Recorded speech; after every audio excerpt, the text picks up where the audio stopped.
Can you hear me and see me? Okay, somebody, if you can hear me, say something on chat. Okay, LME says, okay, excellent. Okay, so everyone can see and hear me. Chat a lot because otherwise I'm not going to get the cool engagements that everyone else is going to get. Okay, so apparently my stream rate, I don't even care. I don't think I can change this. Go away. Hello, John Y. Spinoza. Okay, so let's just me talk for nonsense for like just a second. Um, so now until I get load some things, because I'm learning how to do multitasking and I'm really bad at this multitasking stuff. But we're gonna try. So, yeah, so I thought, okay, this is getting on my nerves. Um, Everyone is like, oh God, this is like the stupidest debate ever to have in all time. And okay, so now let's see. Oh, I'm so how am I supposed to? Oh, I see now how to do it. Okay, now I don't know if you guys can hear this, but this is supposed to be the alleged well, the alleged source of the perpetual property that's really, really, really, really irritating. I mean, really, it's one of the most irritating things I've ever had to deal with. So let's go back and.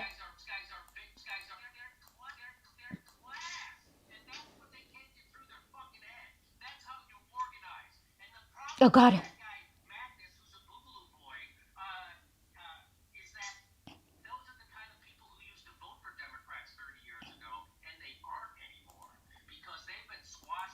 Okay, so he's right about the fact that they used to vote for Democrats, but they aren't anymore. But of course, the reason behind that is okay. Can you hear the Can you hear the Twitter now or no? Could any of you hear the Twitter where Jimmy Dore said something about the Boogaloo Boys waiting 30 years or something weird like that, where they used to vote for Democrat 30 years ago and whatnot? Can you or can you not? Somebody say something, please. I get really nervous when I'm all but. Okay, so you want me to increase the volume? Okay, that can be done. Let's see. Let's see. How do we do that? Okay. Okay, so let's try this again.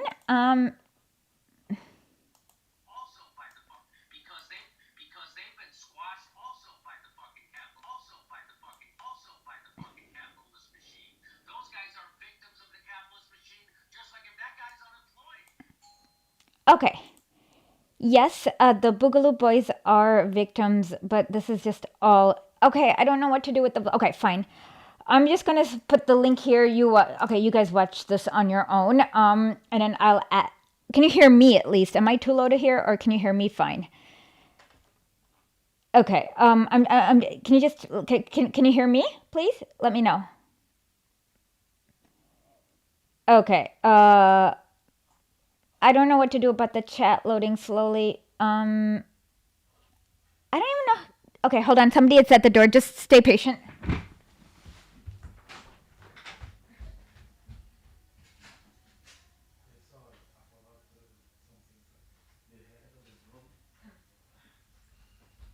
What did you forget? Is this one? Is this what you forgot? Yes, I forgot this one too. The one. Look on the corner. Oh, be careful. Look. No, not this one. Just an entrance.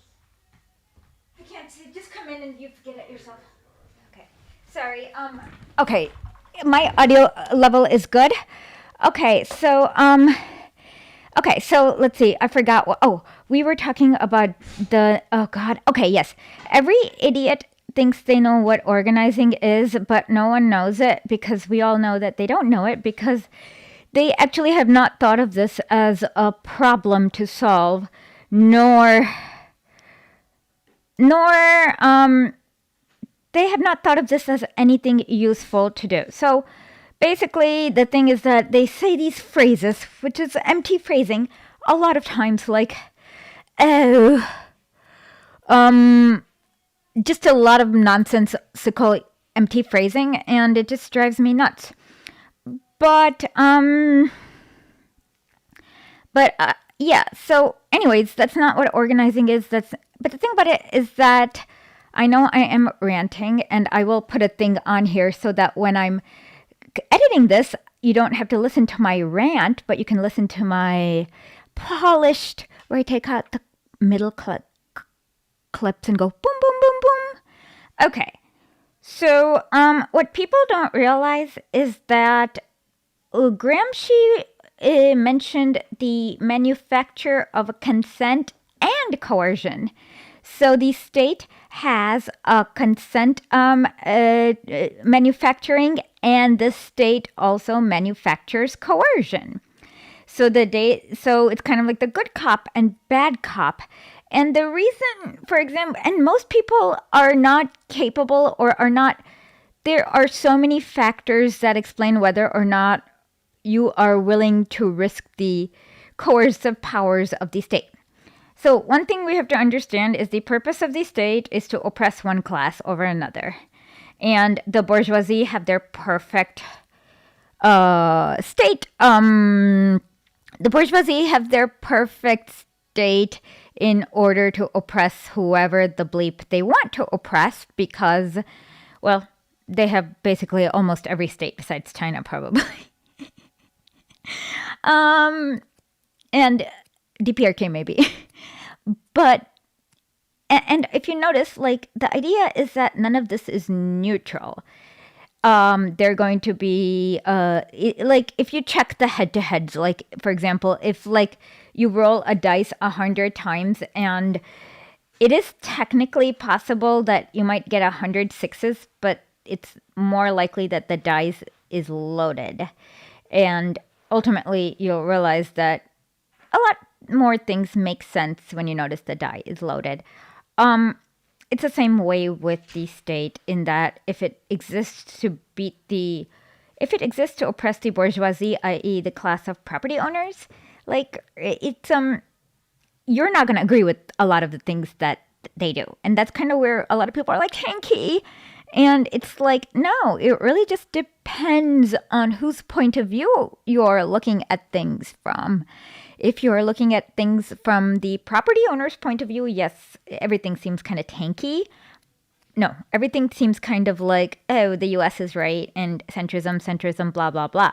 But if you're looking at it from the proletarian point of view, yeah, the tanky state will always be right according to you because it exists to serve you. And a lot of people don't realize this. So the thing about it is that if you do not live in a tanky state, so let me see if I can get okay, my audio level is good. Platitude. Well, it's not quite platitudes. Let me see. How do I explain this? Can you guys invite more friends here so we can have more fun? Because I'd rather just kind of have more fun. I don't know. I really hate streaming alone. Like, it's one of my worst pet peeves is streaming alone because I'm like, no voice to listen to me and like no one to like see if I'm getting ADD'd or, oh yeah, the worst is when I get ADD'd. Yeah, so basically, what I was saying is that the state doesn't, what was I saying? Oh yeah. The state basically doesn't really like, what's the right word? So it's not a neutral thing, and organizing is like, oh my god, the worst word. I just wish I could ban it forever. Everyone uses it. Let's organize, and nobody bloody knows what it bloody means. Okay, so let's see if I can get this. Okay, so I'm about to get a whiteboard, so just bear with me for a second, just while I make it look decent. Okay, so this looks decent. So let me see. No, let's make it a little smaller. Okay, this looks probably decent. Can you see the whiteboard now? Okay. So basically, if you have a state that exists to, let's say, oppress you, um, yeah. So, anyways, what we're saying is that if we do, okay, so this is probably not useful for people who don't live in China, but so if you have a bourgeoisie state, then what you are trying to do is do something that has never been done before. And well, that in your bourgeoisie state, it has been done a handful of times in other people's bourgeoisie states, but not yours. You're trying to change the state. Okay, can you see the thingy or not really? Is it okay looking? I don't know. Do I need to make it bigger, smaller? What do I need to do? It's there, but some of my screen is blocking some of it. Okay, there's um okay, maybe you can't see anything. I can't see anything. Okay, so it doesn't matter. Okay, fine. Okay, I'm getting more people today, so maybe I should have Monday Marxes than Sundays with Lenin. Um or Mondays with Lenin and Sundays with something. Well, okay, so okay, it doesn't even matter whether they're white. Let's just assume for the case. I wish there was a way I could like make your. I could, but I don't want to try to figure it out. But there, yes, there is a way I could like make your chats pop out later, but I'm just not worth it. Um, but basically, yes, there is. Oh, okay, I see what's going on. Okay, maybe that is not a good idea. What did I do? Okay, so basically, okay, let me just get rid of the whiteboard and pretend that you guys don't need it because you probably don't. Tuesdays with Maori. Okay, I don't have an academy. I just have like rant. Um, so yeah. Okay, so we already talked about the state. See, this is why I hate being alone because I go in loops and I forget where I am and I don't know where I'm going next.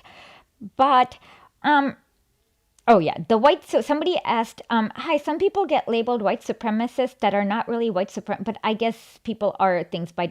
It doesn't even matter what they are. Is what I'm saying. So the example I'm going to use is the entire former Eastern Bloc. Um, what happened between 1944 to 1946? Like besides the state changing power, absolutely nothing. But yet we got like millions of people who were like who went from Dalek exterminate mode to actually being okay. Let's be Antifa, hunt down the bleeping fash. East Germany is the best examples of such a thing happening. So the reason why they are white supremacist in this state is because the state's hegemony, which is like all the, about the base, superstructure, like all the soft power thingies that keep up the that keep up the production, those institutions offer a hegemony of white supremacy. So what I'm saying is that it doesn't even matter if they're white supremacist in this state because in the next state they won't. Most of them won't be. But then for the small amount, we always have gulags. And so what liberals are doing is like distracting the issue. The issue is we are screwed. Apocalypse is happening. Climate change is going to happen. We're all going to be exterminated. It's like the planet Earth is going to be uninhabitable is the issue. And the state as it exists to serve the bourgeoisie will not fix itself in time in order to make sure that we're all not going to be like exterminate. Do you like the Doctor Who reference? I don't know. Am I supposed to do it? I only do sci-fi. Like I'm always worried about like which sci-fi is a little bit too esoteric. Like, can I go Farscape, Battlestar Galactica, Stargate? I can do any sci-fi reference. It's just that I don't know which one's a little too much. Like, I know Star Trek is safe. Doctor Who's pretty popular. Battlestar Galactica I think is cool. Stargate, it depends. Some people will really get it, and some people will be like, eh. When you mention gold or something like that, like they'll be like, what? And then so yeah. So basically they just don't understand how the state works. And literally, like I said, what was the difference between East Germany and West Germany besides that is like the best example of okay, I can do as many sci-fi references until is Farscape okay? What do you guys think of John Crichton? Leave that in the comments or in the chat. Okay, I will do all the sci-fis and mix them up and make some waves. Okay. So, John Crichton, hello, my name is John Crichton. I'm an astronaut, something, something. I got warped through this wormhole. Okay. I loved Farscape because the characters are like psycho, all of them. Yeah. Yeah, so there's like no difference between East Germany and West Germany with terms of people.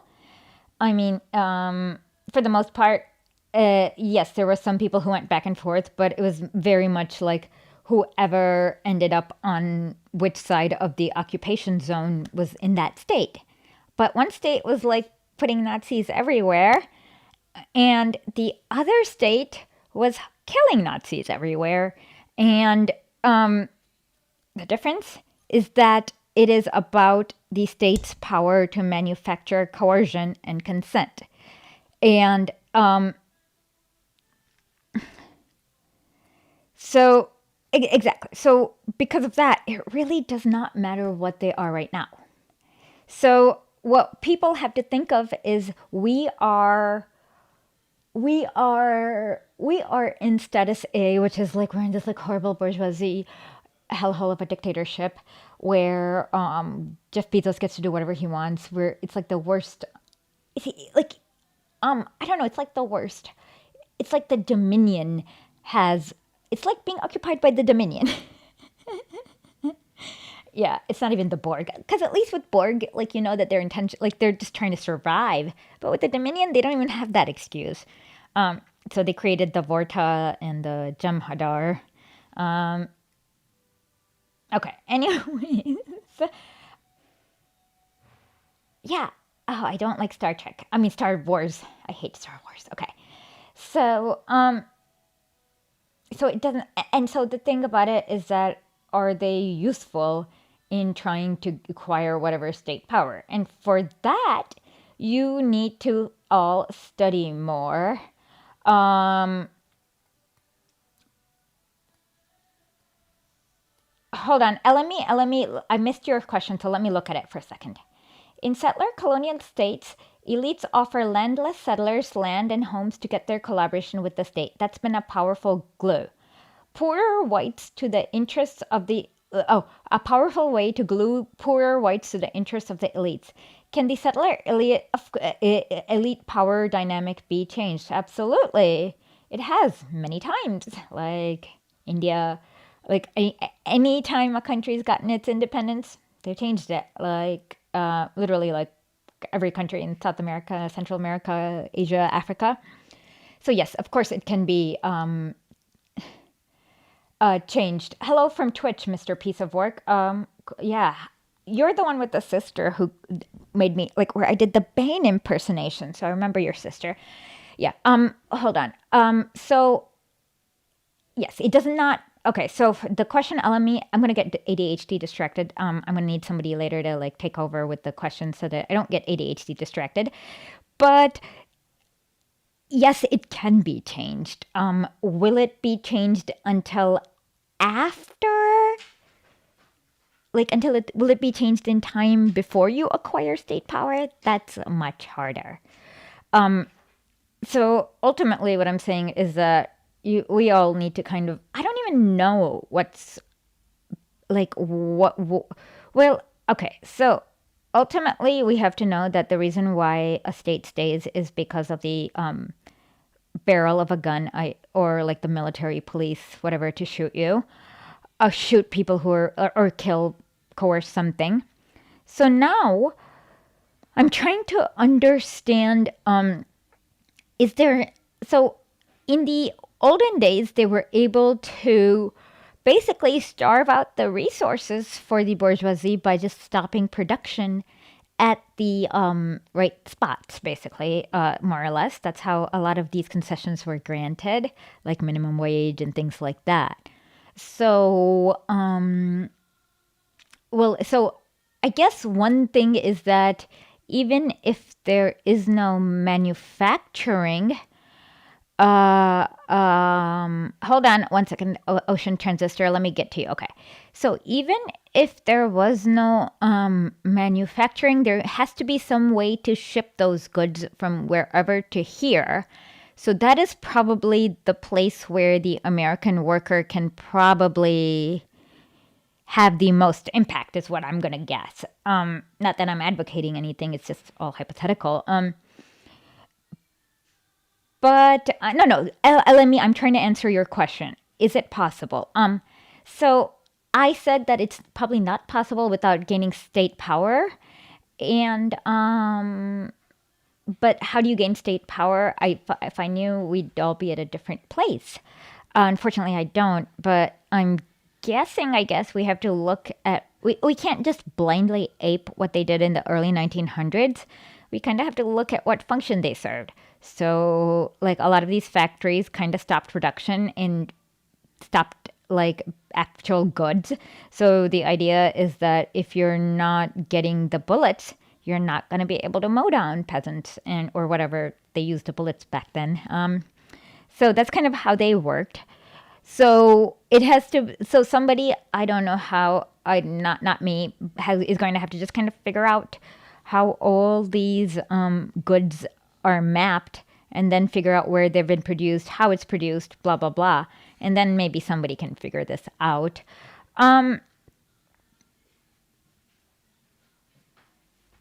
So okay, so the second one is okay. So the yeah, so yes, and so to answers yes, but you probably first need to take state power, and for that, no one. Well, if we knew, we would have taken this by now. So we don't know. It's an unsolvable problem. So I okay. So yes and yes, but to do that, you need to take state power. So the most of the reason why people act out their white supremacy or whatever is because the state likes it. Like the state manufactures that coercion and consent. They reward it in every single way. Amir Babar, global supply chains. So I think around the 70s, like things stopped being manufactured inside the imperial core. They shipped it out to all sorts of nations. So it means that the worker inside the imperial core has very little power to actually make things inconvenient enough for the bourgeoisie to sit down and negotiate, because nothing, very little is being manufactured. You're mostly not needed. You're just kind of in the way. So, so we have to figure out what's being manufactured where. So things that we all need, especially the bourgeoisie, like no matter how much money you have, if you're not getting clothes shipped, you're not going to be having clothes. Medicine, water, sewage, those kind of things don't occur in nature. So those kind of things you kind of need a state for. I don't like doing conversations with social. Never mind. I didn't say anything. Okay. Maybe. Let's keep that at a maybe. I'm sorry. We need critical thinking asked if I will do a conversation with someone, and I said maybe. A very big maybe. So yeah, the state won't be there to like so okay. So yeah, so the global hegemony and the state, whatever, like it doesn't really yeah, so of course it benefits of course it's benefits. You want me louder. Okay, let me figure out how to do this. Okay, give me a second. I will figure out how to get myself louder. Where am I? Okay, let's see. Hello? Hello?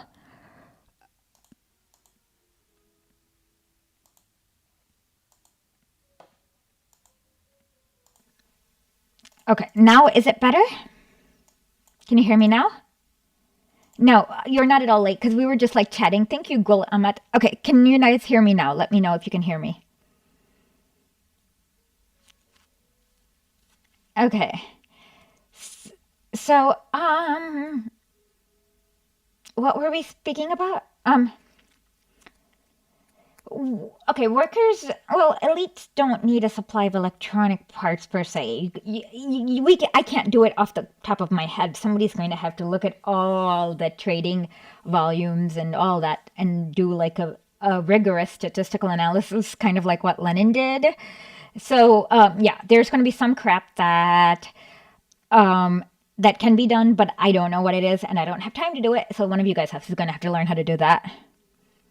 The sync is off. What the hell does that mean? Let me see.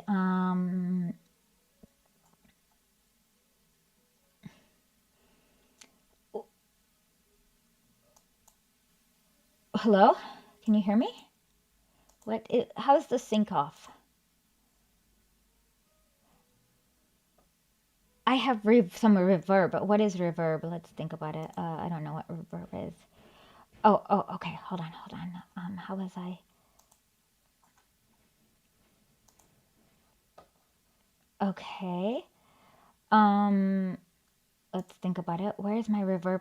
Oh, I know what's going on. Okay. Now? Now is it better?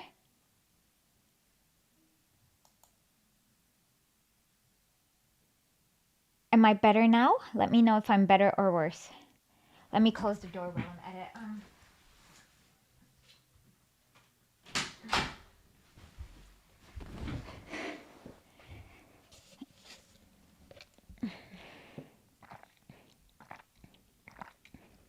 Somebody said my video is not aligned with my audio. I can't fix that right now. But if you guys tune in later, you can and rewatch this. It'll be totally cool. So yeah, where was I? Supply chain global. Yeah, so that's the thing, is that these not idiots, these people who have not read a lot of theory just don't know what they're doing. They just kind of have a vague idea of what good things are. And basically, they just don't. None of them are reading enough theory. And the reason why you need to read theory in the leftism is because the bourgeoisie is going to fill your minds with like really stupid ideas. Like they have like, and the idea is that you need, I mean, of course you can wait like 4,000 years or however long it took for God to create Marx and then Lenin, but we don't want to wait that long. So the idea is that you yourself is going to take a few thousand years to come up with those ideas, but instead like you just read Marx or Lenin, who have already like come up with pretty good ideas, and then you just like borrow their ideas and modify it. And many people have, the only people who've been able to successfully do something useful is those who have modified Lenin's ideas, and no one who has not done anything useful. So so I know I do sound like a crazy fanatic. It's like I like where I'm like telling you, there are some times where I'm like, oh yeah, stop listening to people who haven't read Lenin, and of course there's a little bit of an exaggeration on that my part. That's not what you should do, but what you should do is always use dialectical materialism to understand a person's point of view, their biases, where their information's coming from, and what filters they're using, so that you can use their information to kind of echolocate the information in the global scheme of things, if I'm making any sense, which I probably am not. But the shorthand for that is, don't listen to people who don't read Lenin. Like, there are some people who have been able to logic themselves into this, but it's a hit and miss, and they'll always miss some stupid stuff. So yes, you have to listen to Sundays with Lenin. Not enough people come, and I'm trying to make it more relevant so that I can like have more clickbait and stuff like that. And I'm out of idea. Like, I know that I should start. I have not read. Somebody asked me if I read Horror by al-Shariati. No, I have not read that. Maybe one day I will read it.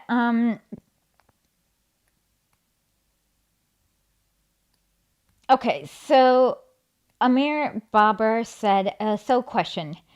I've seen you criticize attempts at Medicare for all at the state level because groups like ALEC will crush it, but do you think there's a value in matter like that passing and then getting crushed? The answer to that question is that it won't pass in the state level. But there is value in the fact that you can use a campaign for Medicare for all in order to like connect with people and canvas with people and explain to them, hey, life is sucks and it's not going to get better. It's going to get worse for you. So that's probably the only value I see, but whatever. It doesn't, in the grand scheme of things, it really does not matter. Okay, somebody else asked, Ocean Translate Sister asked, are you an admirer of the Venus Project? I have no idea what it is, so I don't know if I'm an admirer or not. You can always jump in, Beatrice, because each one is usually like some like, okay, let me explain Lenin to you, all you guys. Can somebody mark this timestamp? So I'm going to clip this so people understand. Okay. So most of Lenin's works is basically trolling. About half of Lenin's work is probably trolling Karl Kautsky. The other half of Lenin's work is yeah, that's about it. So what people do is they read State and Revolution, and if you read State and Revolution, you'll realize that it's basically the only thing you're supposed to learn is why Karl Kautsky is not cool and why he sucks. And then he followed up State and Revolution with Proletarian Revolution and the Renegade Kautsky. We were supposed to further learn that Karl Kautsky sucks and he's not a good person. And then there's also imperialism, the highest stage of capitalism, where you learn about imperialism. But the most important lesson you're going to learn from there is also why Karl Kautsky sucks.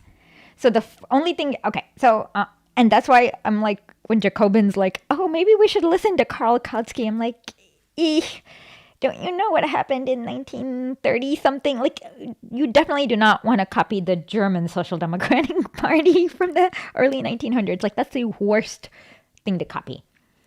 Oh, no offense. Okay, McLovin, I love Germans. It's just that we shouldn't, we can all agree that whatever the SDP did was bad. Okay. So most of the wisdom or like analysis that you can kind of learn from are these smaller pieces of Lenin's. One of my favorites is In Memory of Count Hayden, just because well, those are the smaller pieces are the ones where you can like tie it to like some like is some dumb op-ed, like for example, compromises. Every Washington Post editorial has Lenin's already written, and okay, so every Washington Post editorial Lenin has already marked it, and it's already been written 100 times over 100 years ago.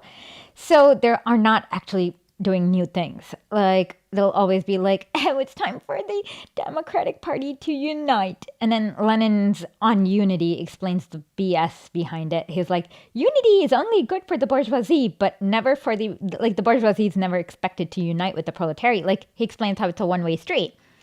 So, yeah, so mostly we go through all the little pieces, and I try to find a piece that's relevant to the issues of the day, week, or month.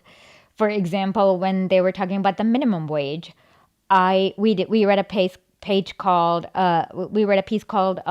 6 Hours a Day and 4 Days a Week by Lenin, where he explained why Americans should be, and if we had our Lenin wage, we would be paid $56 per hour if we had just like taken Lenin's suggestion for the American workers in 1914.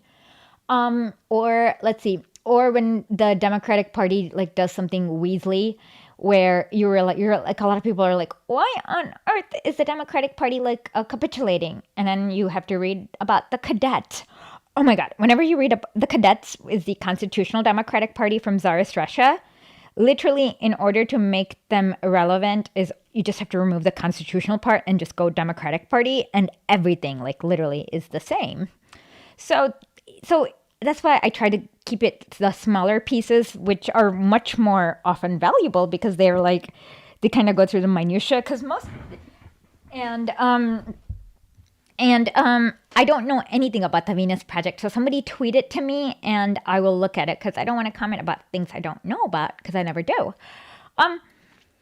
So that's why I think everyone, it's not like a exclusive book club. It's hey, instead of learning total bullshit with while watching TYT or whatever stupid thing you watch, much with the news. Why don't we go through the news together and we'll see what Lenin had to say about what this exact thing that happened and keeps happening over and over. And so that's kind of what I wanted to do, but I don't think I've communicated this idea with enough people because they don't know what I'm doing and they don't see the relevance. So I need to figure this out. Maybe I need to just like go through more Maddow episodes. Ugh. Like, and just kind of tear it down. I don't know what to do. If you guys have suggestions, let's go for it. But that is basically where I am. Okay, like I said, I don't know what Marx's Venus Project is, so let's not. Okay, so did we cover everything I meant to cover, or am I supposed to? Did I forget something? Okay, so we got the Boogaloo. No, it's not a book club. It's Sundays with Lenin. Okay, so Beatrice, yeah, it's not a book club. It's Sundays with Lenin. And so yeah, we go through little pieces, not entire books usually, because like I said, most of Lenin's books can be summarized by Karl Kautsky sucks. And once you understand that, like, his books are hilarious, like, because you learn how to insult Karl Kautsky. You also, and like, but yeah.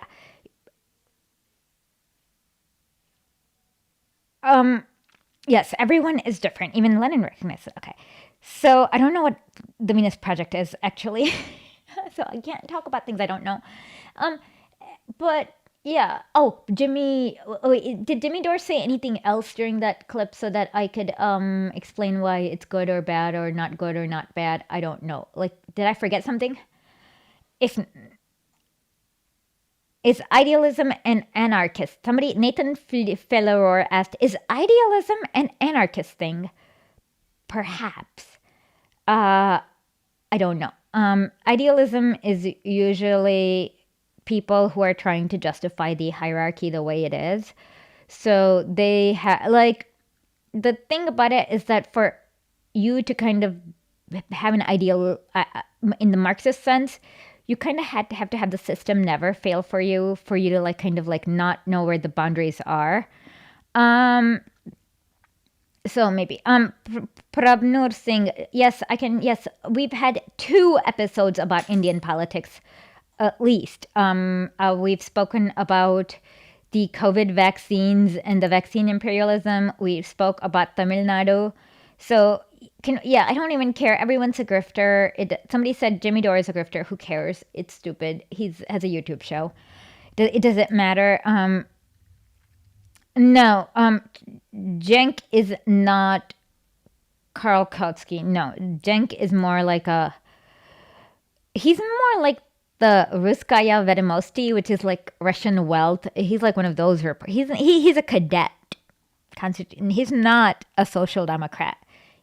So yeah, Dave Weigel we don't even have somebody as decent as Kautsky. Even AOC is not as good as Kautsky, and Kautsky really sucks.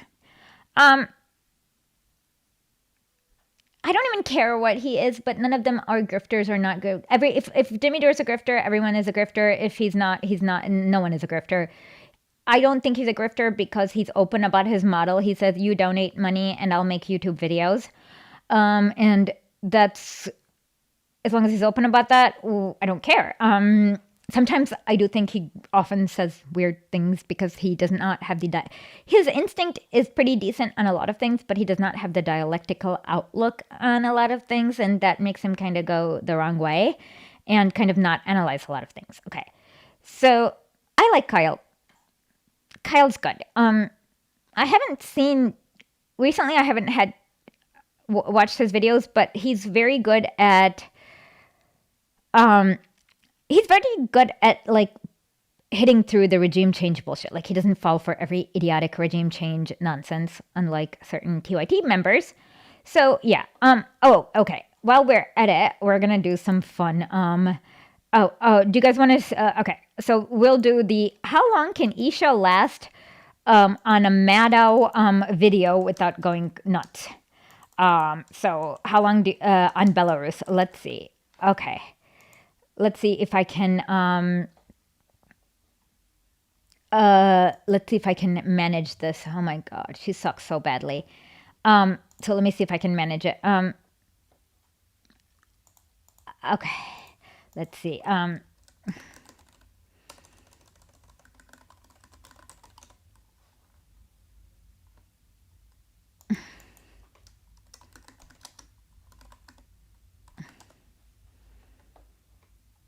Oh god. Okay. Which one do we want? Biden slams. Okay. Let's do authoritarian.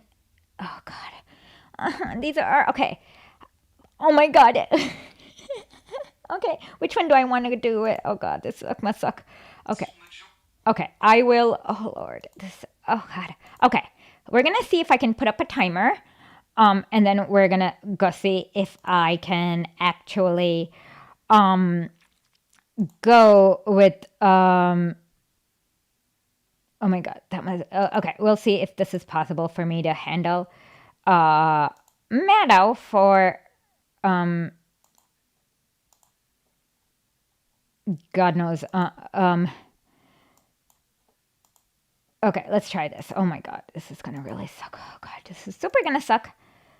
Okay.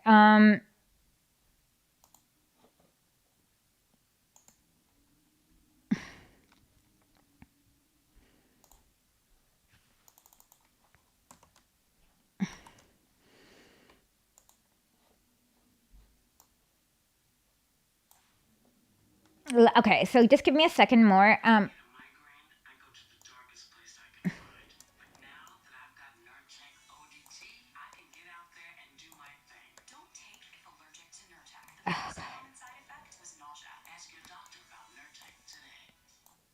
Okay. Can you hear Meadow?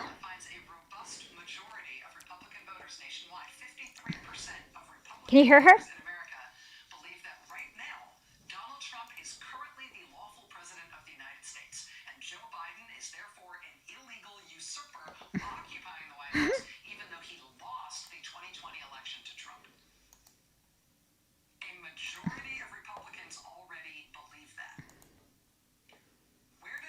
Okay, so if you can hear her, I'm going to show you the irony part, okay?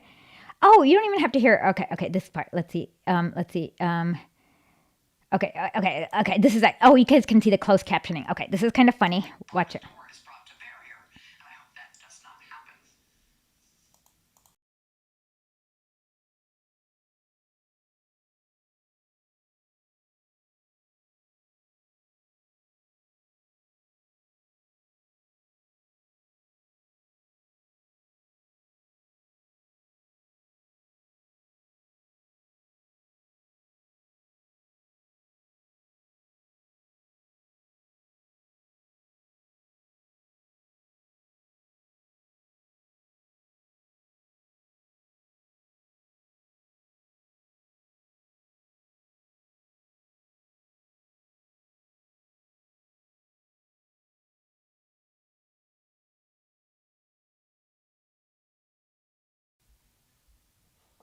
Okay, let's just try this again.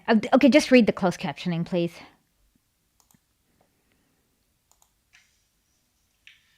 another direction, but also far away, Belarus.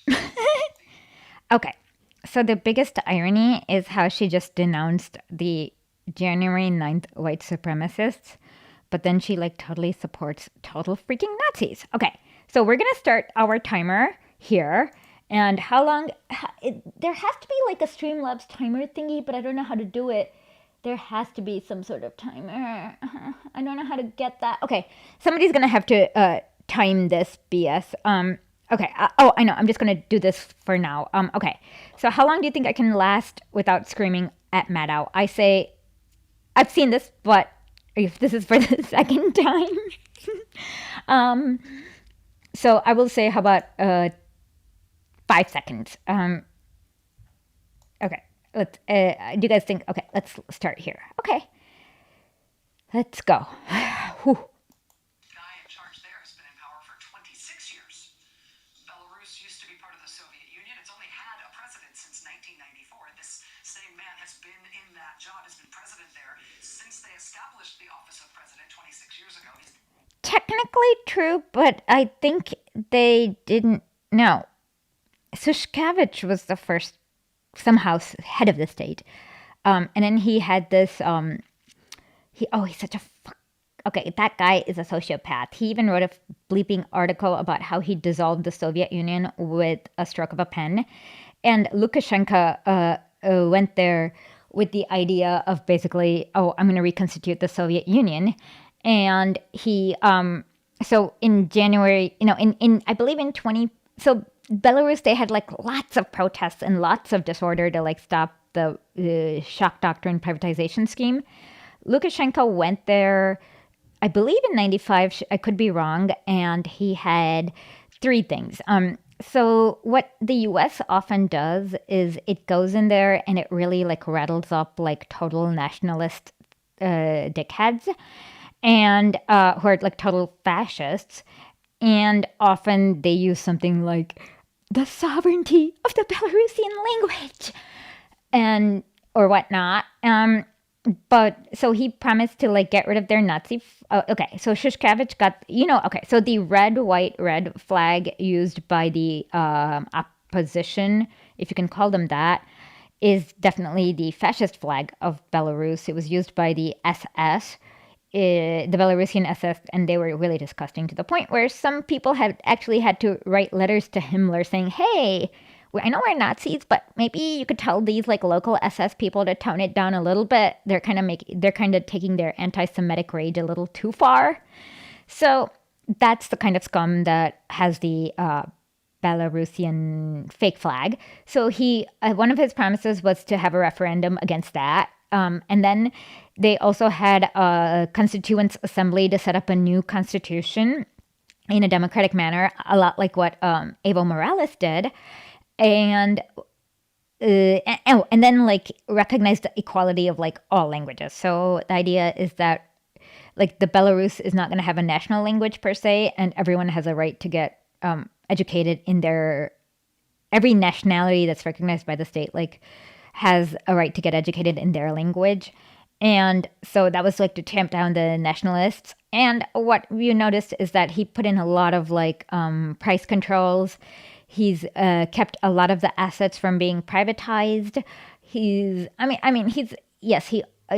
speaks in the most awkward way, and he needs. Oh my God, it's so annoying, and he's like goes on and on and on. But if you ignore that, the rambling like a idiot, his policies have not been so bad. He's kept. So one thing you can notice is that I was speaking yesterday to a Lithuanian attorney, and check out our interview there. Lithuania's population from 1994 has decreased by 1.3 million.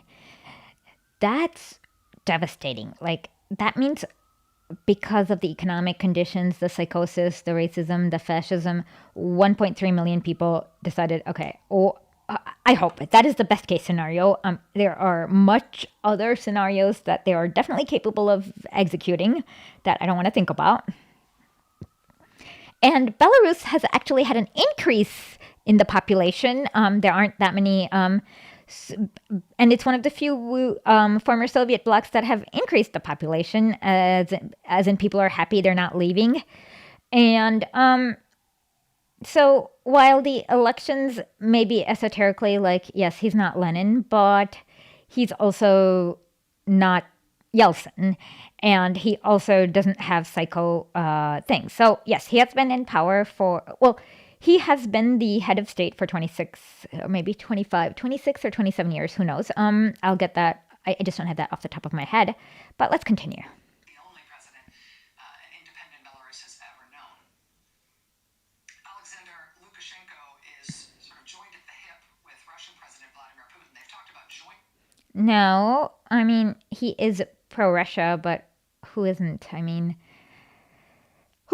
okay. Their two countries together hasn't happened yet, but could any moment. Oh, poor thing. Lukashenko is frequently called Europe's last dictator.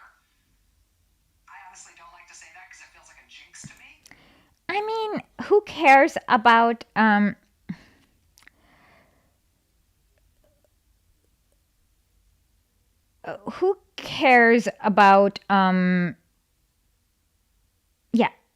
well, dictator is a stupid label anyways. It's basically like, it's so random. I think we should either call every single head of state a dictator or nobody a dictator, because otherwise it's just like some sort of like signifier about how the State Department feels about you, but not how the people feel about you.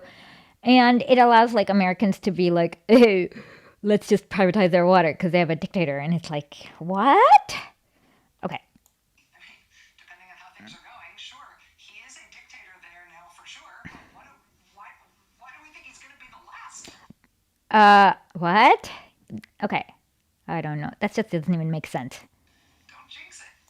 Don't jinx what? Authoritarianism is kind of having a moment. Dictatorships kind of feel like they're on their way back. Why do we think he'll be the last one in Europe? What? I'm so confused now. None of this makes sense. This is like word salad, word salad, word salad. Okay. What the fuck? That said, the people of Belarus seem like they're kind of done with him. No, they're not, because in the last election, he got about 75% of the votes.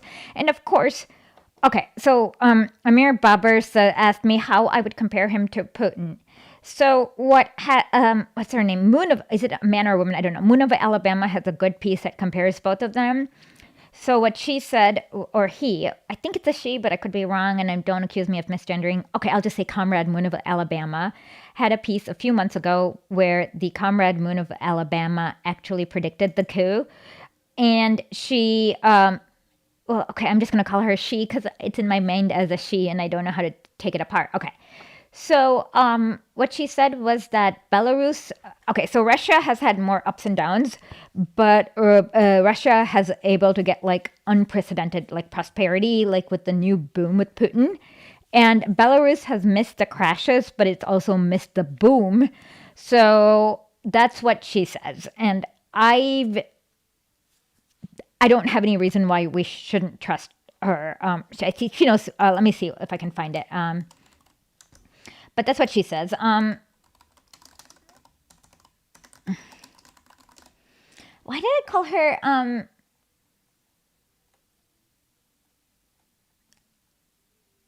Okay. Yes. Okay. I think I found it. It was last year sometime. Moon of Alabama made a really good. It was a really good piece, and I think in June. Way before it was on my radar, it was on Moon of Alabama's radar. So I'll just .org Belarus. Yeah, I was right. Okay, found it. Okay, so this is more or less a good, decent article. So let me see if you can see it. And thank God we can put Maddow on pause. Oh God. Okay, I would have been like so.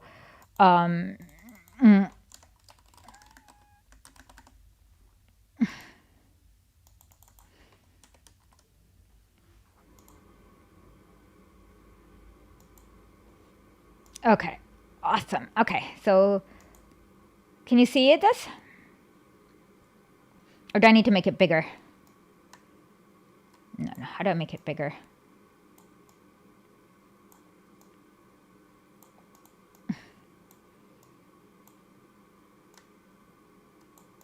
Okay, this should be big enough. Let me know if it's not big enough.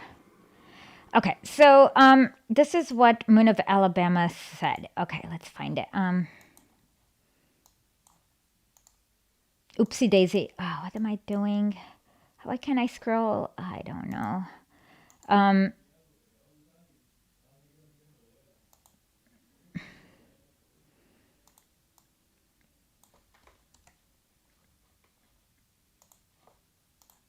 Okay, so let's see if I can now interact so that I can view the article. Okay, found it. So yeah, okay, let's see. Where is it? Okay, here is so he tried to appease the US. Okay.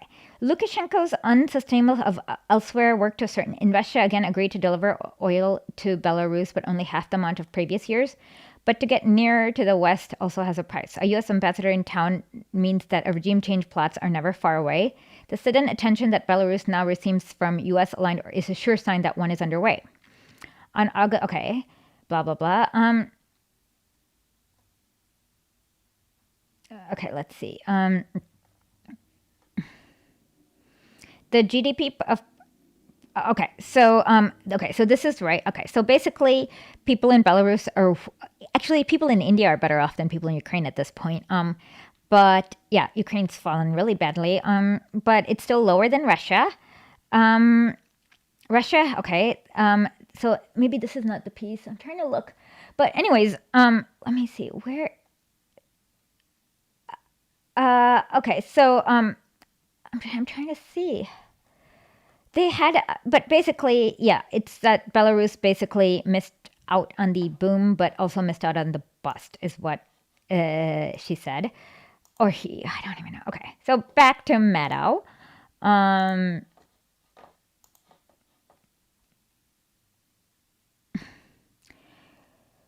Okay, no. Do you know? Okay, John Weiss Spinoza asked, is being pro Russia now being like pro fascist? No. Do you know what fascism is?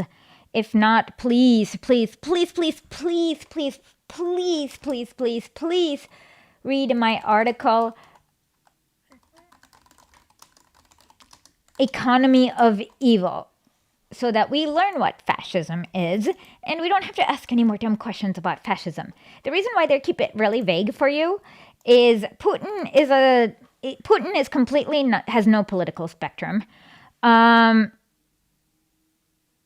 Putin has no political spectrum. He just kind of wants to keep from falling apart. So his like main ideology is that okay, and anytime somebody does not ask me dumb questions about fascism without reading this piece, I'm going to give you guys a 10-minute timeout. Because, come on, the reason why they don't let you know what fascism actually is, which is like privatization, austerity, it's exactly what Ronald Reagan did, is because for obvious reasons. So, the easiest way to look at whether or not somebody is fascist is to look at whether or not the first things that fascists do is crack down on unions and collective bargainings and B, privatize everything.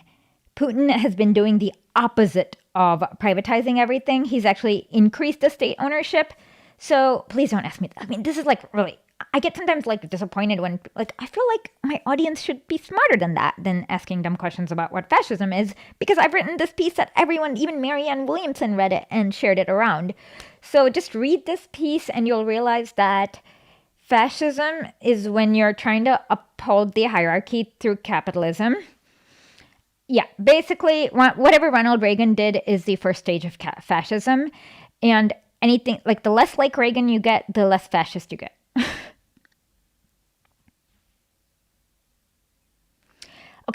Okay, hold on. John Y. Spinoza. No, there are no neo-Nazis in Russia because 27 million Russians were killed. So, yes, obviously the US has been fascist since Ronald Reagan. Gaddafi called him a second Hitler. Um, okay, so no, neo-Nazism is still illegal. Like the only neo-Nazis around that area are the ones sponsored by the US. And often what people like Maddow do is that they're far too bleeping dumb to know the difference between Russia, Ukraine, Belarus, or any Bulgaria, anything that uses a Cyrillic alphabet to them is Russia. So often I've seen them like even use like clips of Ukraine and claim it's Russia, and you're like, no, that's Ukraine. And okay, so your Orthodox Church priest is probably a fascist if he is in America, because we all know about yes, your Orthodox Church priest is probably a bleeping fascist, and I would stop going to him, like especially if he lives in America. He's like, there's 100% chance he's a fascist, so tell him to go screw himself. And nationalism in regards to a third world country is different than nationalism in regards to a first world country or a NATO country. So, American nationalist, it's terrible because an American nationalist, your American Russian church is probably 100% fascist. Yes. I bet you they even like were part of the Russian army, like the Hitler's SS. Like, there's like 100% chance that they are that.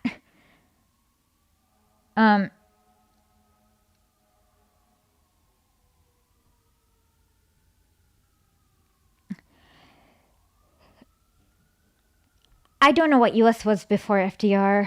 It doesn't even matter. So, yeah, so what happened is I forgot my train of thought. Yes, your Russian Orthodox Church is fascist. Everything in America is fascist because they had a fascist only policy, like not even a communist ban, but a fascist only policy. So yeah. As for Russian nationalism is different because Russian nationalism is from a third world country where they say like, oh my God, the West, stop fucking with us, stop committing genocide, and then the American nationalism is like, oh, we want to commit more genocide. So yes, if they're from like a NATO country, yes, you nationalism is terrible. But if they're from a third world country, it's all cool because most of the time the nationalists there are saying something like Gandhi was an Indian nationalist because he's like saying, fuck you, British, get the fuck out of our land. And that's okay because the British was colonizing us, as in taking away all resources and just like suck, suck, suck. So that's another thing you guys need to know is like the kind of relationship a country has with another country, whether they're giant sucking sound of resources or whether they're like a mutually beneficial relationship. And you can easily do that by just like comparing what goes in and what goes out and assuming that and figuring out the difference of what's going in and out. So yes, yeah, and yeah, the only psychos who pretend that America and Russia are equivalent are basically neocons who, yes, they are right to view Russia as a threat because yes, if you does it even matter how real? My guess is just like everything else about Russia and Belarus, it's a lot of bullshit by liberals. I wouldn't. I mean, but does it even matter? I mean, it's not like they have an actual choice. So if they had an actual choice of whatever, yeah, sure, we could like investigate it. But it's not like they have an actual choice. I mean, if you have the difference between somebody who's saying, oh, let's privatize the water and give half the population cholera versus, no cholera and let's keep the water in the state, that's the issue. We don't even care about the election results because that's not the point. The point is that children should not have cholera. Okay, I'm going to ban this. What? I thought I banned this guy. Okay, I did. Okay, good. Okay,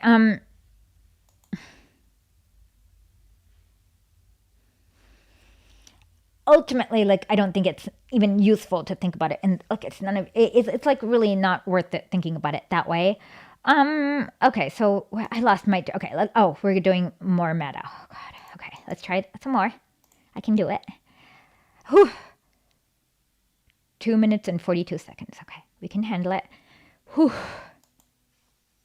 August, as we were gearing up for our own presidential election last year, Lukashenko was facing the version of elections that he allowed us. Yeah, it's funny how oppositions. Okay, so if you're gonna pretend to be a credible opposition, at least pretend.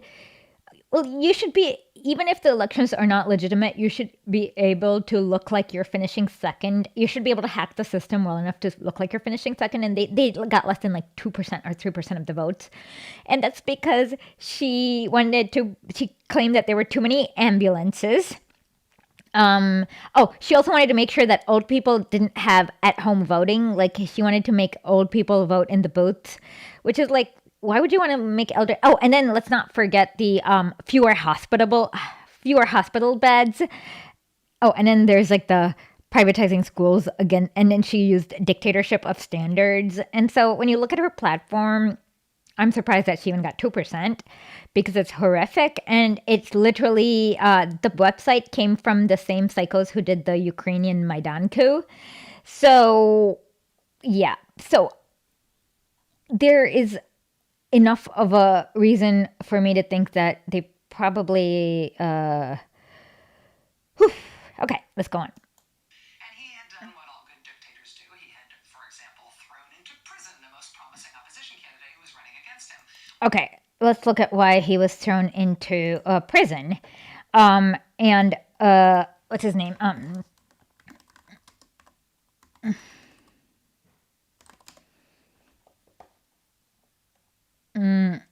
I believe why was this Sergei Tikhonov? I forgot what it was, but it's like embezzling or something really dumb like that.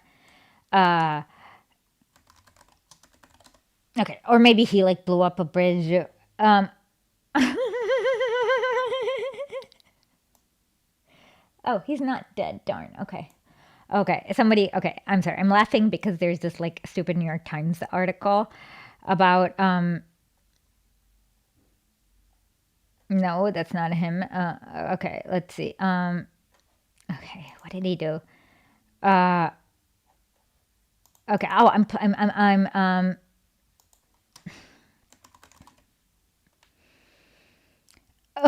okay. So I found apparently Ken Roth, our favorite whatever he is, regime change operative. Um,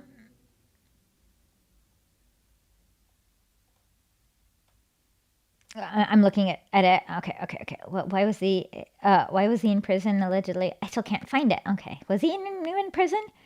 Um, let's see. Police detained. Okay, so apparently in January of 2020, he had received a sentence for some crime according to I forgot. Okay, you guys want to watch Ken Roth's nonsense? Okay, hold on. Let me figure out how to do this. Um, hold on.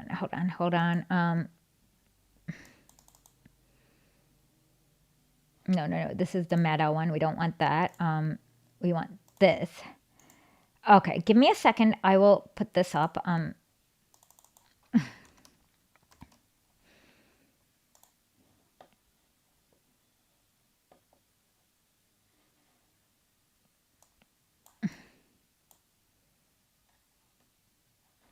Almost a second. Just patient. Um, by the way, if you can, please go to historically.substack.com/subscribe and become a paid subscriber or whatnot. I don't know what to do. Oh God. Okay, this doesn't look good, and I can't make it. It doesn't look the same. Okay, I'm just gonna put down the link, and you guys can follow along for now. Please become a paid subscriber. Is this Vash character still timed out? Okay, so I need somebody to help me. Okay.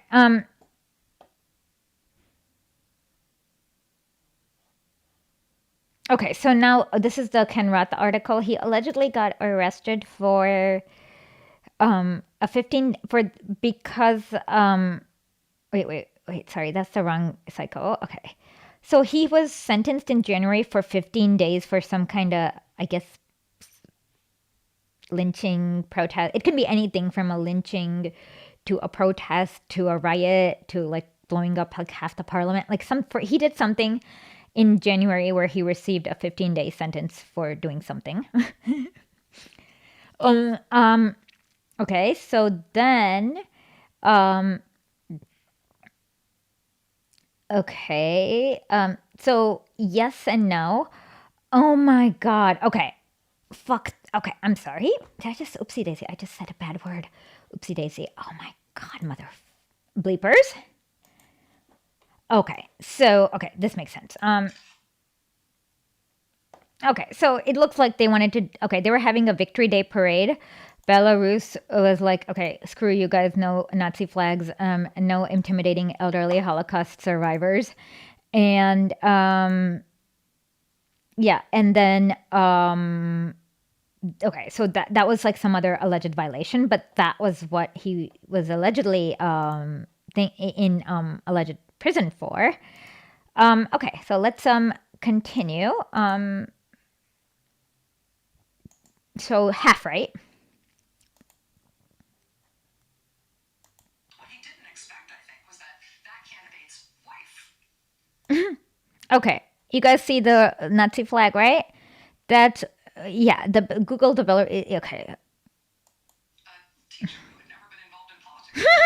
She took up the banner The Nazi banner. and ran for president in her husband's place while her husband Yeah, okay.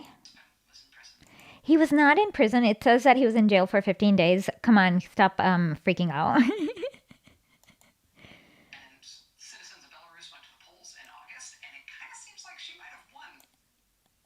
2%? Come on. She might have won 2%. Like, she literally won 2% of the votes, or 3%. Like, come on. She wasn't even the top finishing second party candidate. Like, I believe the one that finished higher than him was like the Workers' Party or something like that. Like, I believe that's the main opposition is the one to the left of Lukashenko and not to the right of Hitler. Okay, let's continue. And so, how does a dictator respond to that? Okay.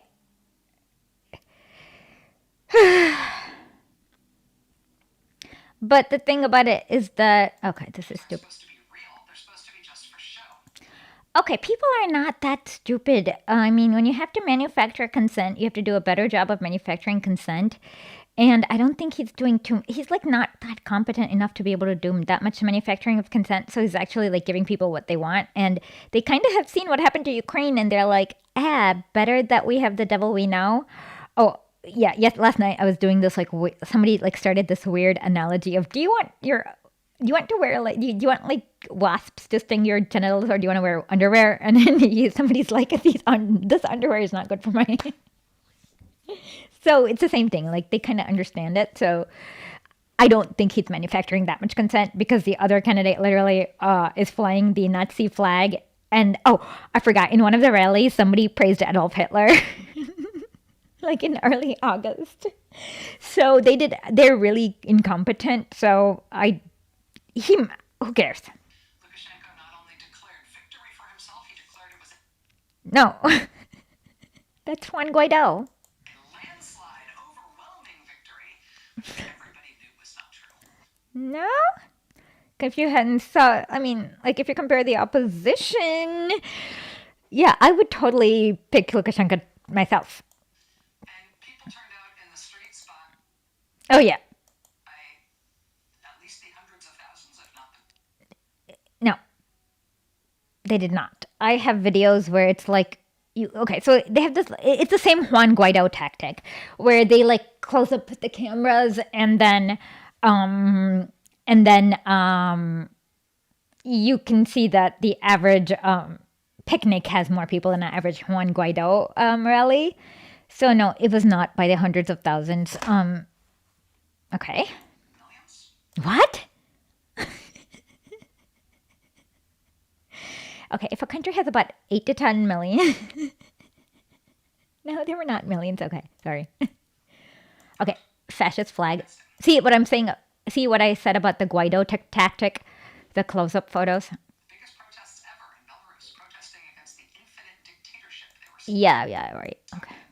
Protesting against the false democracy they were Come on. told to play act in, where there was no objectively observable result. And so What is she talking about? What? he says he won, then okay, I guess he. I mean, isn't that every country? Millions of people protesting. Tens of thousands of people. Millions of people in a country of 10 million. If there were millions of people protesting, there would be no country. Okay. People were arrested. Who? Some died in custody. Who? No one died in custody. Come on. Hundreds of people made credible allegations of torture by Who? Like, if this is who? police in custody. Okay. This looks like they tried to Photoshop his Nazi tattoos, but whatever. There are videos like this of forced confessions by people. I don't know. Like, these are just like crazy stuff that she's this is kind of like in North Korea. Like, you know how when like the U.S. media covers something in North Korea and it's like so bizarre and so contrary to everything that there's like nothing to actually rebut because it's like, are we gonna really like talk about how much we kill? No, it's like totally like, yeah, this is like the unhinged North Korea mode that she has gone into. So like, I can't rebut these things because you can't prove that somebody wasn't like. It's just, yeah. People showing the signs of being beaten. The woman holding up this photo here, this is the one who ran against Lukashenko in August. And what she's holding up here is a photo of somebody who was beaten very badly. Okay. And oh, they're also wearing a Nazi wristband, but so they could have been just beaten up by like a World War II veteran or something. I don't know. After being arrested for taking part in those protests. I should tell you that the candidate, she's in exile now. She's been forced out of Oh, Belarus. in Lithuania. She has to live in Lithuania. Oh yeah, I forgot. The Baltic German family, but whatever. Opposition leaders, all the protest organizers, have been arrested or chased out of the country since the election that it looks like she won again. She got less than a few percent. Where the bleep are you getting this? Like, this is total nonsense. She literally, like, okay. The irony thing is that she opened this segment. Let's look up it. An Ipsos poll that came out today. Vast majority of Republican voters nationwide, 53% of Republican voters in America, believe that right now Donald Trump is currently the lawful president of the United States. Okay, now let's compare to what she just like said about Belarus and how like it's like just as unhinged. Put up that previous picture again, though. Look at what she's holding up there. You see, obviously, the very injured photos of the photo of the very injured man. I know that's hard to see, but do you see how the photo is watermarked? It has words written on it in a pattern on the diagonal. I initially thought those were like tattoos or something on the guy who was beaten. It's a media outlet watermark. The word there is Nexta, Nexta. Nexta is an opposition media outlet Opposition. in Belarus that has only been able to survive because its leadership has also fled the country. Its editor, who is also in exile in Lithuania, he's all 26 years old. He was officially designated by Lukashenko as a terrorist. Okay, that's because I believe when he was in college or something, he beat up two 13-year-old kids or something like that. And so, yeah, he's literally a terrorist. Oh, God.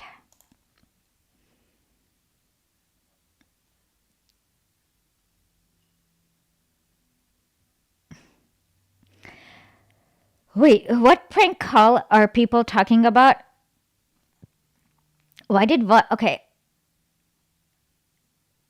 Okay, he won't be allowed inside the chat if it's a real Vosh. I kick him out. I don't even know if he's a real Vosh or the fake Vosh. I don't care. I just kick him out. Yonmi Tikhanovsky. Sure.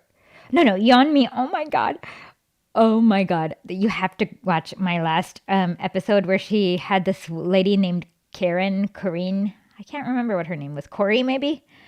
I forgot. But, anyways, at the end, they had to do a GoFundMe for her mom's healthcare.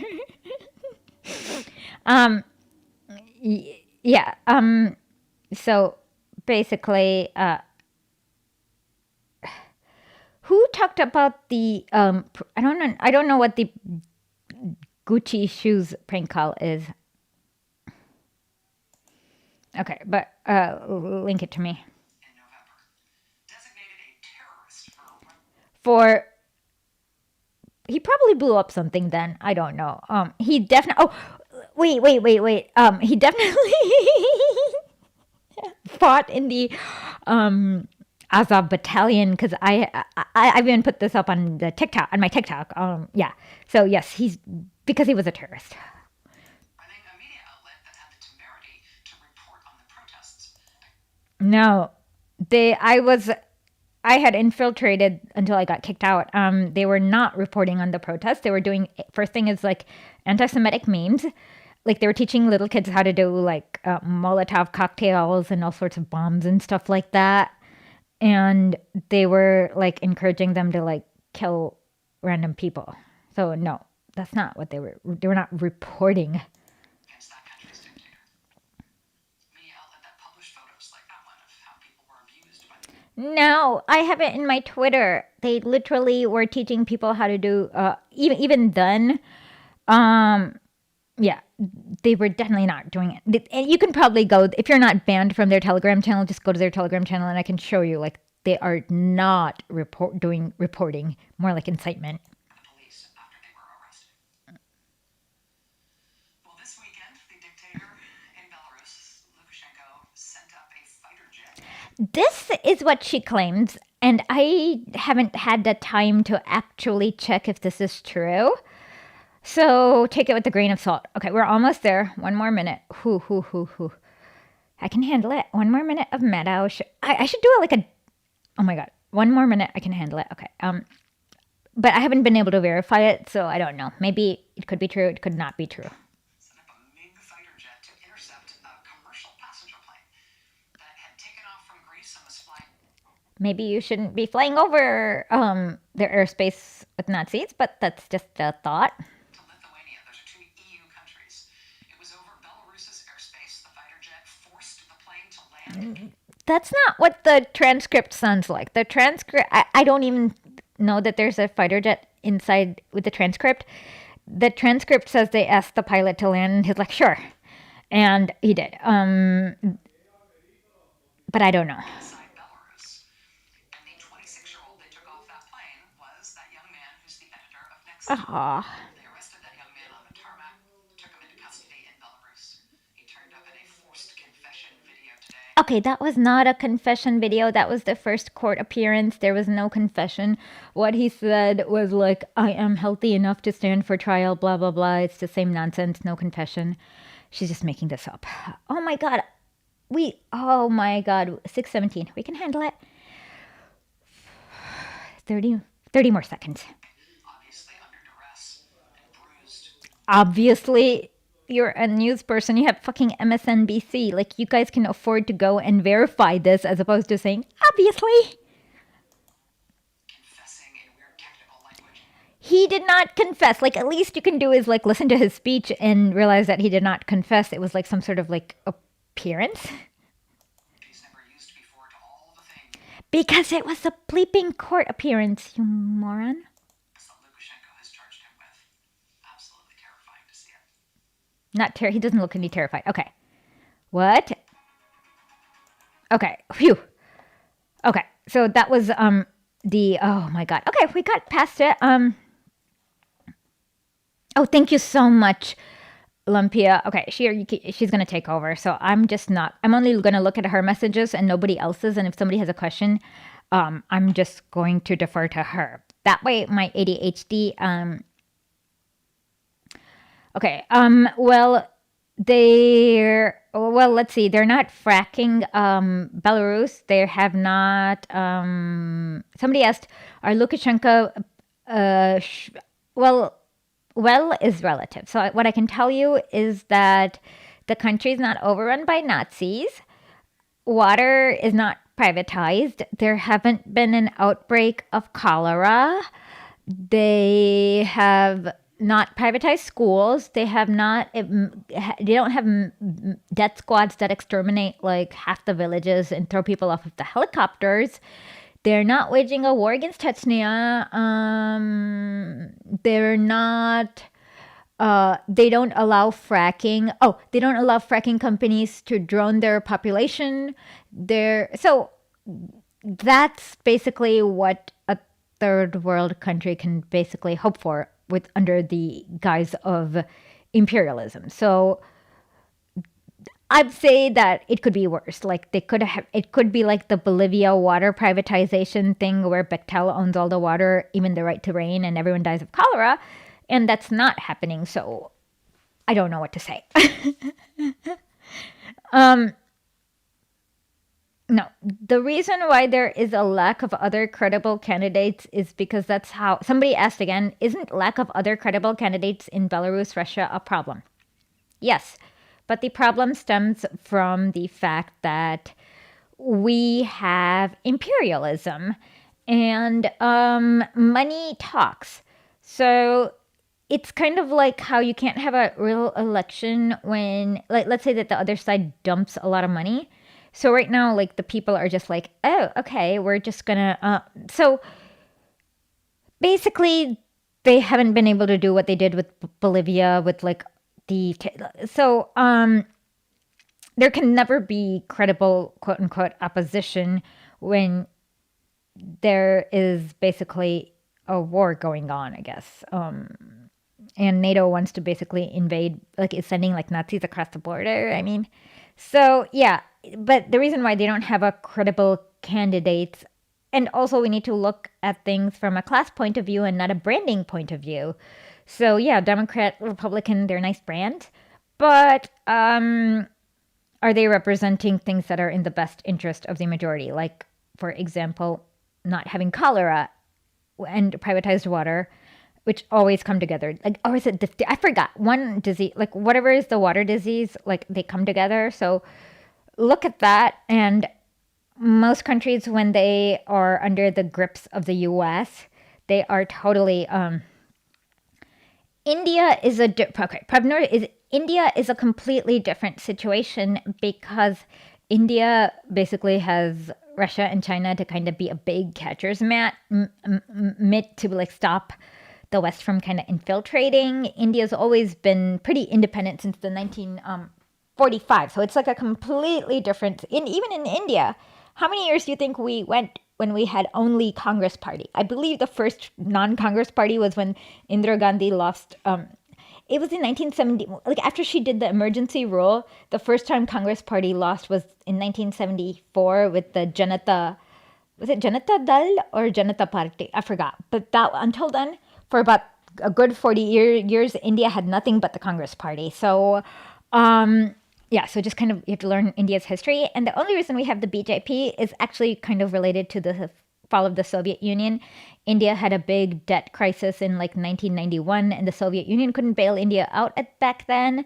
And then India was forced to accept this like stupid, psychotic, like IMF loan that basically the condition was, of course, privatization, liberalization, blah, blah, blah. And so, along with the tech industry, we got the fascism. Dysentery, yes, that's the disease I was thinking of.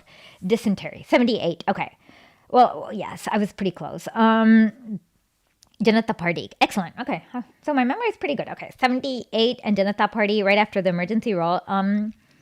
So yeah, so India is a different country. So you have to kind of look at what the forces in India are, how things happened, how things don't happen, and India also has 1 billion people. Belarus does not have nukes. India does. All of this makes a big difference. So yeah, you can't compare the two.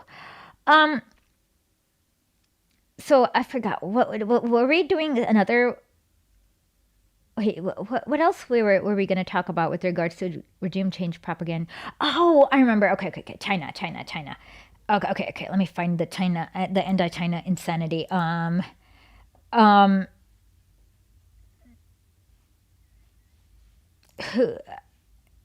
Okay. Let's see. Can you stop doing this? Okay. Let's see. China. What was the ghoulish thing about China that they? Oh, Austin. Okay. I remember. Okay, hold on. Um. What was it? Um. Okay, China accuses Biden. No, what was it? Like they were doing something really ghoulish with regards to China. Um,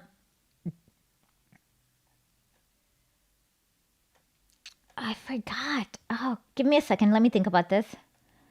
What was the psycho thing? Oh, China has lifted the one-child policy. Now people can have up to 3 children. And then that's like making all the white people who are racist really panic. It's like, oh my God, they're not going to be white people anymore. And I'm like, God. So I'm trying to remember. What did China do? China, uh, okay. The,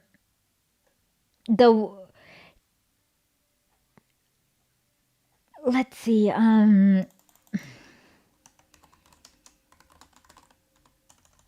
Give me 1 second to figure out what's going on in China.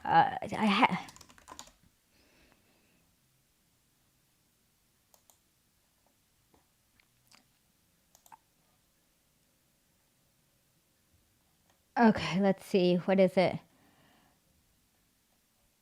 What am I thinking of right now? Hold on.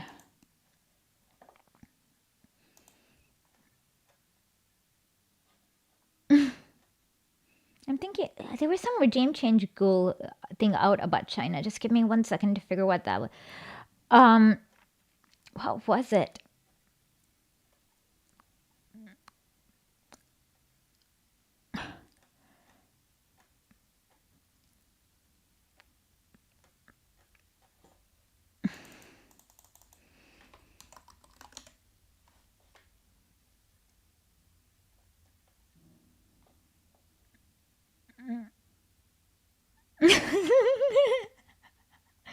China, Russia. Okay, this is insanity. So some idiot, probably like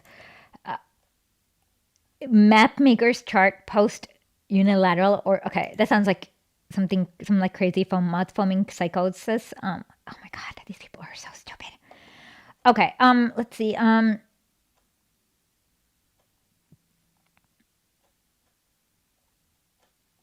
trying to remember. Oh, I know. Okay.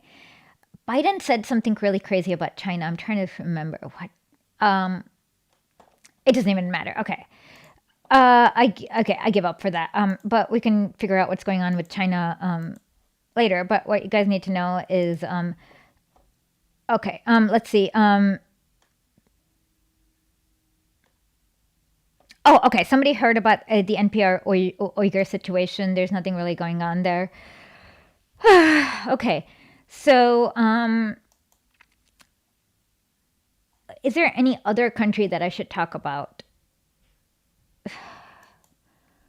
I've only been focusing mostly on China these days. And I have a piece coming out about China and the regime change operations that are just like totally weird. Let me think. Are there any other countries that we need to talk about besides China? I'm just going to assume no.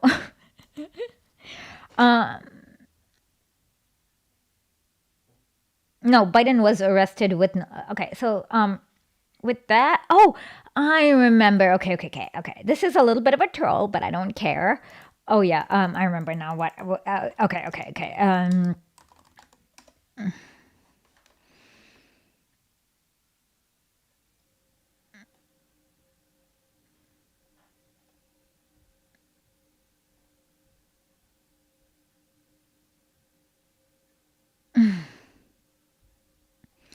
Oh my God. Okay. I remember.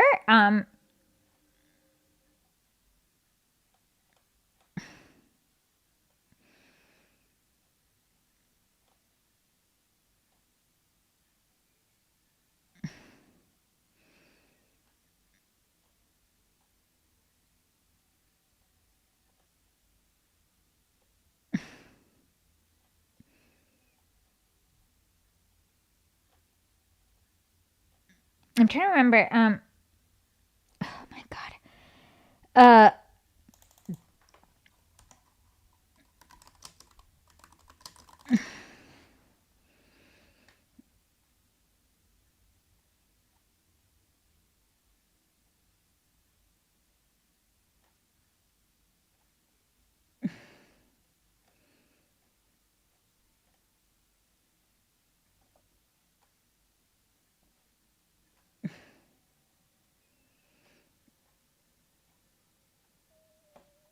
I'm trying to remember what they did. I don't even care. Okay, let's see. I swear they had like something weird about China. Those people that we shall not talk about. That we're actually like okay. Well, I guess she kind of like was like really terrible to Aaron Mate, so we can totally troll them. So let's figure out what they said that was like really cringeworthy. Let's see. Okay, hold on. Uh,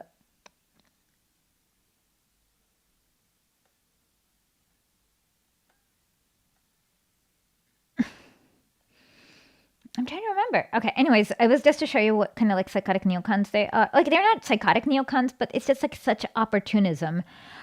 Um, yeah, it's like really opportunism, and they basically are not curious people, so they don't even do basic fact checking. Like they'll just take this Maddow piece and not even think about what they don't know.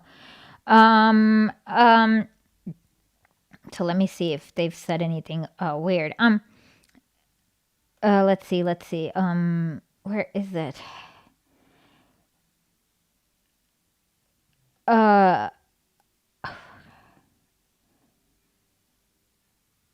let's see. What is it? I'm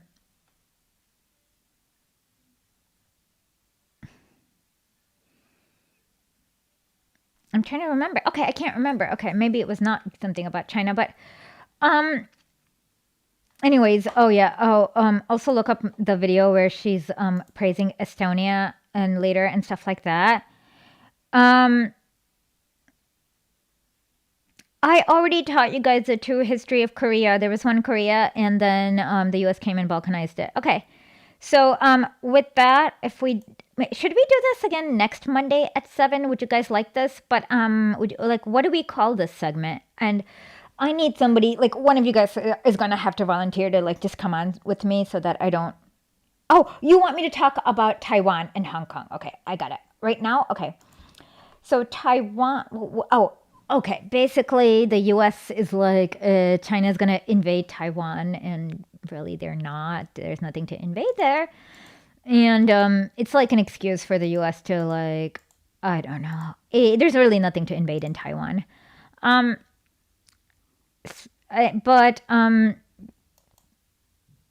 with regards to Hong Kong, I guess they've gotten the well. Joshua Wong is in prison, which is cool. Um, yeah, like the thing about it is that when you okay, so like right across the whatever the little waterway, there's a sister city for Hong Kong, and when you compare that with Hong Kong, you can see that Hong Kong's in like a post apocalyptic hellhole because of the liberal policies that China kind of kept on, and they were like, okay, maybe we can't do this anymore because well, it's breeding psychos, and that's what happened. So that's about it. Let's see. Oh yeah, there's a new. Are they? Well, of course, there's the usual. Oh, Monday nights are. Oh my God. Okay, if you're gonna be here, okay, from now on, okay, we need to figure out what we're gonna call this segment, or just like chatting for now. Um, okay, thank you so much, Lumpia Logic. You're cool. Okay, so next week, we'll do some stuff about something. I'm sorry.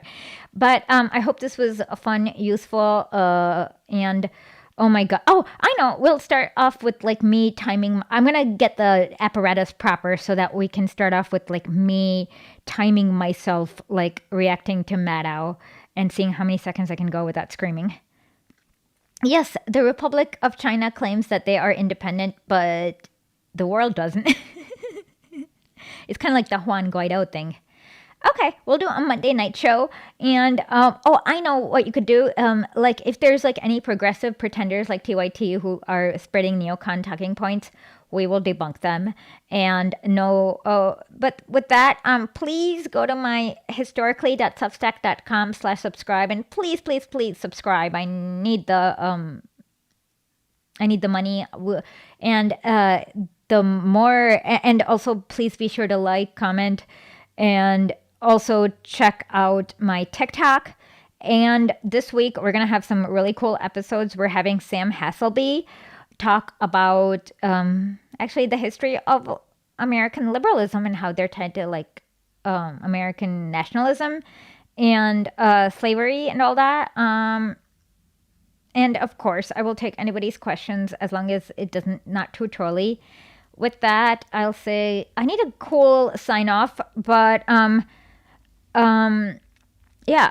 And with that, we will oh yeah. Also come on Thursday for with Mango Press for Theory Thursdays. Yes, I am obviously Indian. I mean, there's not. I don't hide it that well.